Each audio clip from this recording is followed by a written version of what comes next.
with that, what's up, DQ? DeQuell, you missed the show, man. Yeah, your boy was drop dead funny last night. As much as we all hate to admit it, he killed it. He entertained the hell out of us. What do we have video? We do have video. We're gonna play it later, DQ. You guys stick around. We're gonna play it. Okay. Yeah. Oh yes, definitely. I'll send you the full thing after too. But you know what? McNuggets, I got a beef with McNuggets really quick. Go. So What's you up? were supposed to send me some whiskey or something like that from Ohio. Remember that many moons ago? Yeah, what happened? Cleveland whiskey. That's a good point. Jay, I thought you actually said you were on that. I have a bottle. DQ, I will get you. Listen, I will get you an Cleveland whiskey. bottle. I will get you Cleveland whiskey. They actually haven't sent us any. I actually don't want to say that on air, so I'll tell you off air, DQ. I got you. But I will get you whiskey. I'll get you whiskey.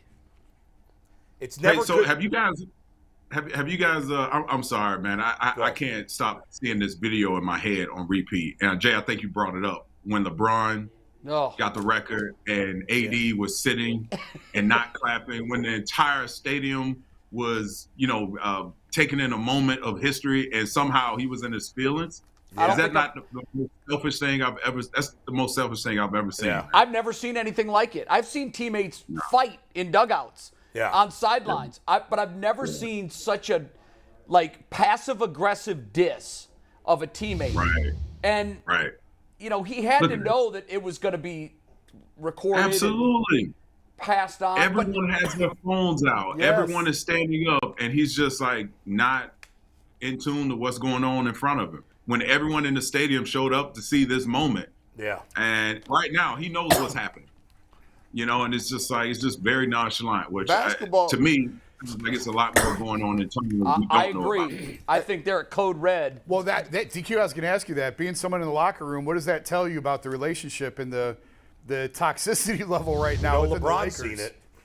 Yeah, there's a huge disconnect. I mean, the same game, I think they reported Russell Westbrook had a spat with the head coach at halftime. Yeah. Yep. Yeah, so there's something going on internally that was clear as day. That apparently he was whatever the case may be, he something wasn't going right for him personally. That pass early in the game when LeBron was wide open and Westbrook missed him by like 35 feet. You remember that on a fast break? Yeah, I had somebody text me and say that was Russ saying, "You tried to trade me, mother effer. Well, here you go." He missed him by 35 feet. Yeah, and he had another bad pass later in that game. It was just like what is Spurgeon Russell Wynn throwing a pass? doing? I don't think the football locker room and the basketball locker room is the same. The basketball locker room, there's 12 dudes. All of them was good. All of them was all world. All of them was all county. And then it's just like there's so many of them that got so many teams with them. Like it's like they got 3 cell phones, 3 girlfriends apiece, 5 maids. They got the team with them. They got 3 goons, 2 shooters, 8 lawyers. All of them got them. And so they give you looking there, and they so amped up. They got so many people in their camp. Somebody telling Anthony Davis, "Hey, dog, you really the draw, fam. You really that deal." LeBron went and got Russell Westbrook. Go, he ain't got more triple doubles than me. I got the most, bro. Y'all is not that good. They be getting amped up. A lot of voices in their ears. A lot of egos. Yeah, and in the football locker room, everyone wants to help each other get paid. Like, how can I help you get paid? And you're right. In the NBA locker room, even though I've never been there, you're right. There's so many different things going on, and guys try to look out for themselves. And if it doesn't work out necessarily they're with the way their contract and the way the NBA is kind of structured, they're allowed to demand a trade. Look at the Kyrie situation. He's been bouncing around like crazy, and he's had championship caliber teams, and somehow he hasn't figured out he's the reason why they hadn't been able to get over the hump. Hey, DeQuell, let's get to football now because your teammate, Joe Thomas, I assume, it's crazy if it doesn't happen, he is going to be announced as a Hall of Famer tonight. He's in, What are your thoughts on Joe likely being announced for the Hall of Fame tonight? It's a huge honor, first and foremost. And I had a chance to play in the locker room for 7 seasons with Joe. And from the moment he stepped in, it was this, before he was drafted, there was this like echoes of us drafting Adrian Peterson. And everyone got so excited about drafting Adrian Peterson. And then we draft Joe Thomas, which wasn't a letdown, by the way. So he comes in and he's a consummate pro from the day he walks in. You know, anytime you watch a guy handle the Ravens defense in the early 2000s, the mid 2000s with Terrell Suggs and Adalius Thomas and God knows who else they had on the edge, and have him stand up to every one of those guys, that to me, proved that he can not only play, but the guy was going to be a shoe-in Hall of Famer. And he led by example. He was always a consummate pro through great parties, by the way. And, and I expect him to be a first ballot Hall of Famer without a doubt. And he had a great family support system to allow him to go out and play the way he did and focus his time on football. So I'm hoping and praying that he gets in, which we all would assume. But the guys in the locker room, we knew this was happening probably year 5 when he was just all Pro Bowl, and it wasn't in a position that's, he doesn't score touchdowns or any of that. But we played in the division with the Pittsburgh Steelers and the Baltimore Ravens, who had really great defenses. And the one area, if you watch those defenses, obviously we didn't have great quarterbacks, but they didn't try to attack us from his side of the offensive line. It was always everywhere else. So he always stood up to any test, any football team threw at him. So I expect him to be a Hall of Famer. And I will be in Canton. You better believe me. I will be there to help him celebrate it. Nice. Before you go to Canton, you got to stop in here, though. Yeah. You can't come to Canton. We'll see him in early August. We'll see him absolutely. Here in And early I hope August. I have a chance to give him a bottle of Cleveland whiskey. You think, DeQuell, you think Joe's going to ask you to give the induction speech? And if he does, could I help you write it? Well, we'll see once I see this video how well you did on stage last night. Hey, I didn't take any shots at you. No shots were a shot. Which I was surprised. I thought for sure you were going to. So who helped you write your script? Did you write it yourself? I wrote it myself. I ran it through some friends. Shout out to the support squad back in Jersey, in Texas. I don't believe it. I don't believe it. Listen, I'll send you the link. You can watch the full thing and then come back at the end of the show. I'm surprised you hadn't sent it to me already. Normally, you can't wait to brag, so we'll see. It's still uploaded on YouTube, so. By the way, DeQuell, Tyvis is still salty about you saying. I forgot to call in. Last night before we left the show, Tyvis goes, tell DeQuell he's flawed. He's still salty about it. Hey, DeQuell, I did have your back, though, yesterday. I got Tyvis pretty good. Oh, he crushed Tyvis the most. He did. How'd you crush it, man? You'll see the video. Listen, we can't play it now because we need people to stay for the end of the show. Yeah. Got it. He went after the man's hairline. He did. He went right where it hurt. G. Bush can attest to this. I've seen a few times on there where whoever was working with him kept pushing him back a little bit, but I kept him out. So I ain't saying nothing. I kept him out. I was gonna let G. Bush handle that. Hey, shout out to Tyvis, though, man. I haven't noticed that. Is it really? I never noticed it with Tyvis. It's a black thing. Yeah, you gotta know. You just gotta watch the corners, man. There's the edges.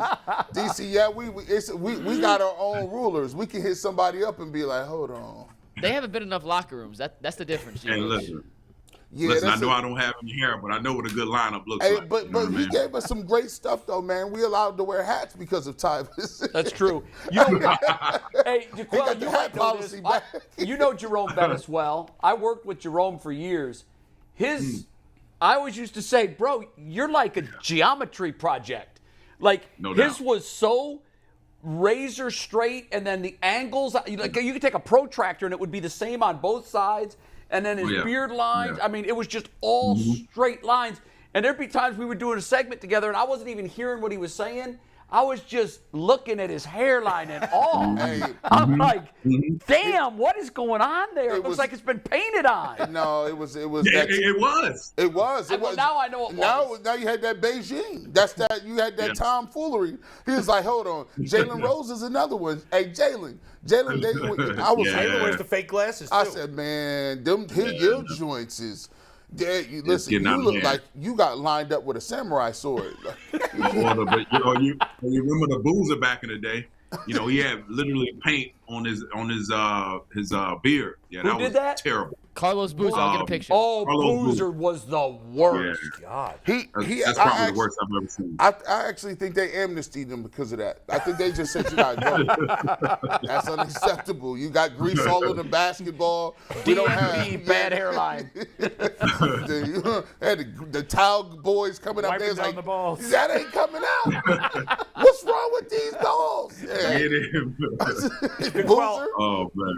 we got to talk. I want to bring up something here. So Greg Newsome was on Twitter yesterday, and obviously this season he was playing the slot corner spot a lot. I mean, I don't know what percentage of plays, but a lot.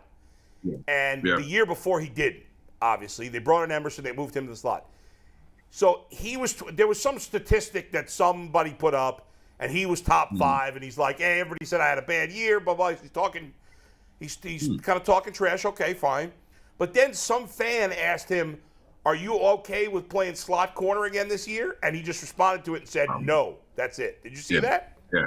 What No, did I you think didn't of that? see it, but Oh, normally, typically corners, you want to, I guess you get paid playing on the outside, right? Sure. And anytime you have you miss a step or you lose a step, they try to like funnel you inside as a nickel corner. And I thought he played well. I thought if he could really embrace this opportunity, especially with the emergence of Emerson on the outside, I think this could be a great situation from a secondary standpoint. But most guys don't want to move in because it gets extremely harder because now you're dealing with a guy that has a two-way go as opposed to being on an edge and understanding the field as to your inside. So, again, no one likes to be moved inside, but the guys who really flourish in it, there's great value in being a nickel corner that has the capability of being a number one corner or the corner on the outside. But most guys that I know, they don't like to move inside. I mean, Mike Hilton plays it for the Mike Hilton plays that role for the Bengals, and that's huge. It's huge. Huge. Because He's most great. of those guys are guys that you're trying to, that you really don't see on the outside being the left or right corner. But, if you have a guy that's more than capable of getting it done, that's above average, it helps your team out tremendously because everyone throws the football nowadays. And it's so hard to find 3 solid corners that could match up on the outside and both on the inside. Well, I'm sorry, homeboy. I like better than the other two. I like what you bring to the table, Right. but if you go, only way you gonna say no is you go into that camp battle and be like, it's me or Emerson, because they're not putting Denzel Ward inside. He make too much money. Nope. Second of all, Emerson came in and didn't come out. He's bigger. He's more physical. He was locking people up. I'm just saying, is you gonna get his minutes or not? Because I don't care what you want. Jim Schwartz ain't gonna hear that.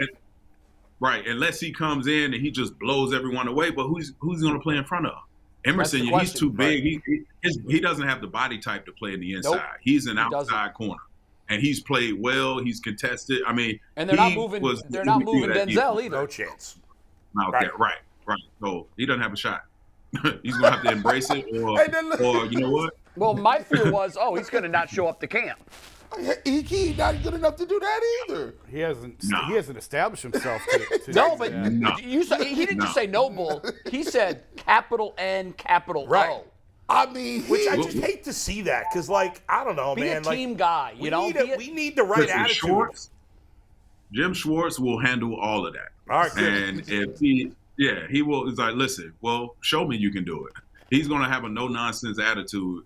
And listen, if you don't want to play in that position, then you won't play. And then guess what? It's going to affect your career, but I don't see him doing anything like that. But I think Jim will have that situation kind of, dealt with once they get in the thick of things in training camp. But I don't see that being an issue. You can talk all you want right now in the offseason. Right. That's the time to do it. Right. To let everyone know I want to be on the outside. That's the attitude you should have. But you missed out on that opportunity last year. Yeah.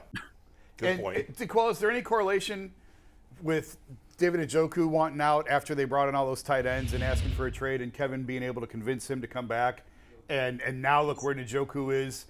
Is that because I look at that and say, okay, like everyone says, Kevin needs to be a leader, he needs to be a communicator. Well, he got David Njoku to buy back in, and he got him back in the boat and rowing in the right direction.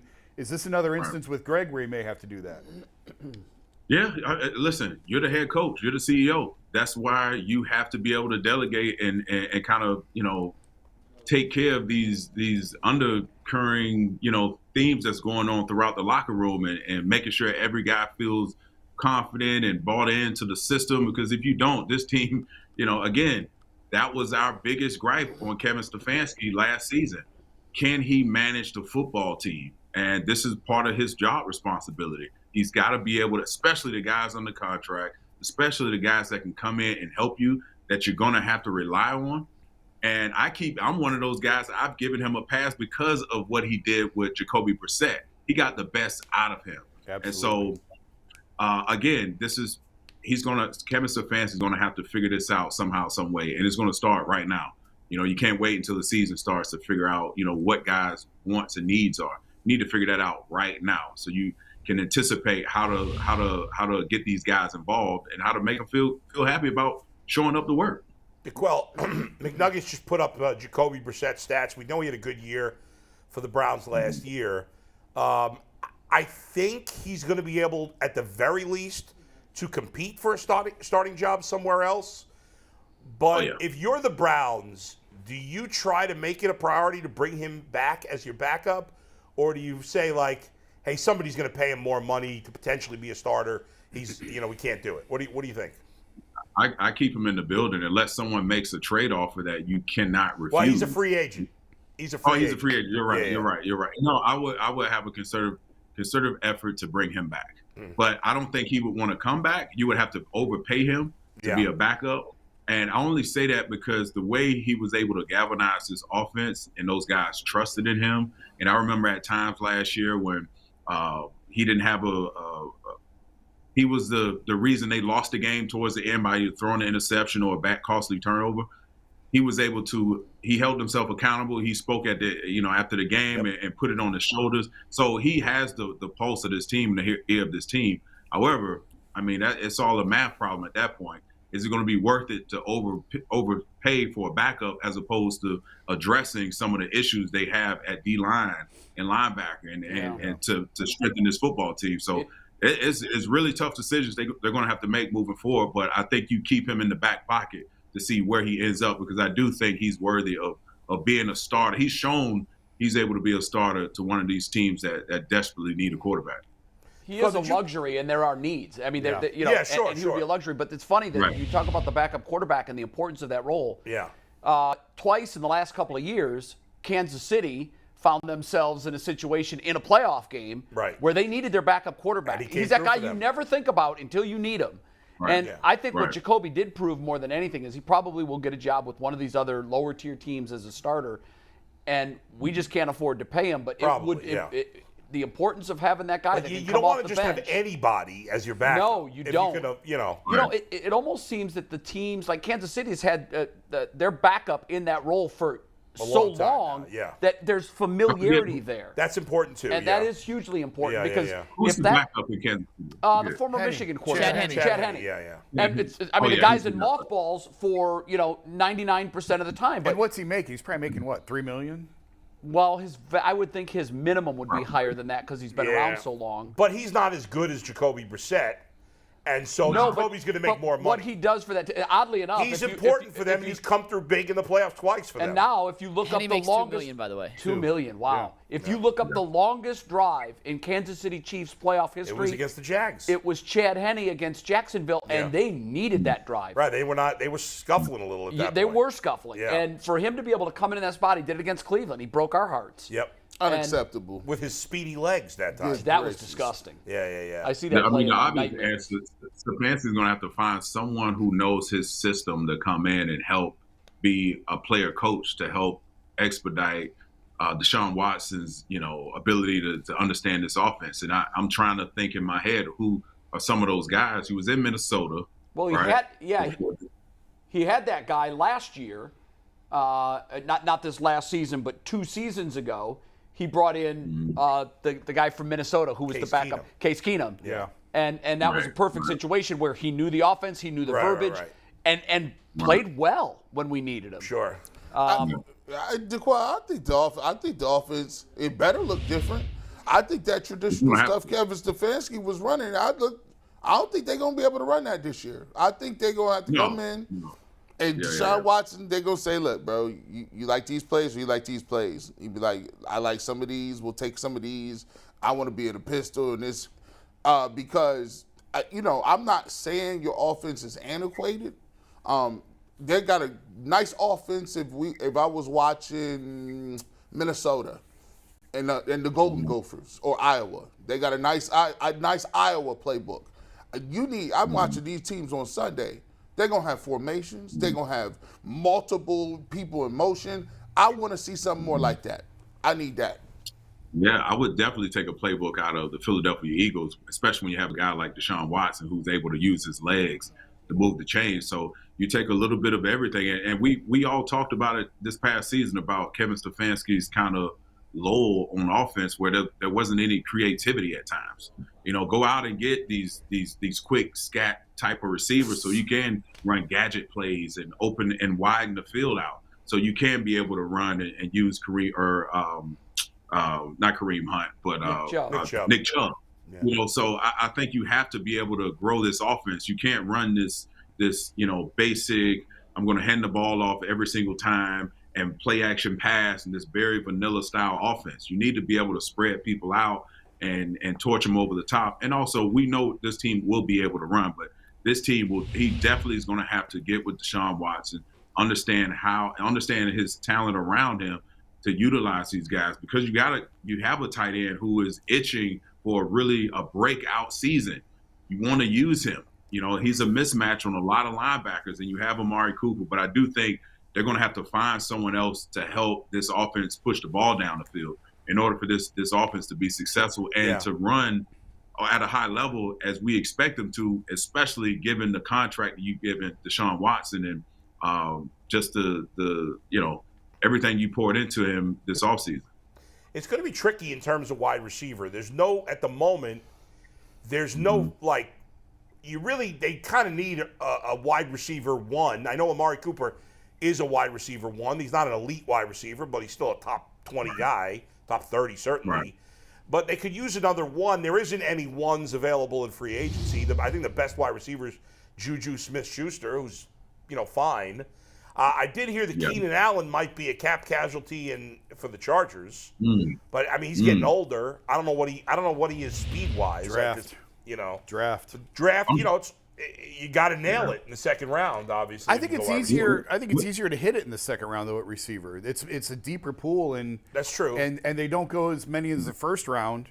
You know what I mean? There's more. It's more. It feels like more ends and tackles go in the first round. So that depth is gone by the second round, whereas receivers. What is their pick? 47 or something?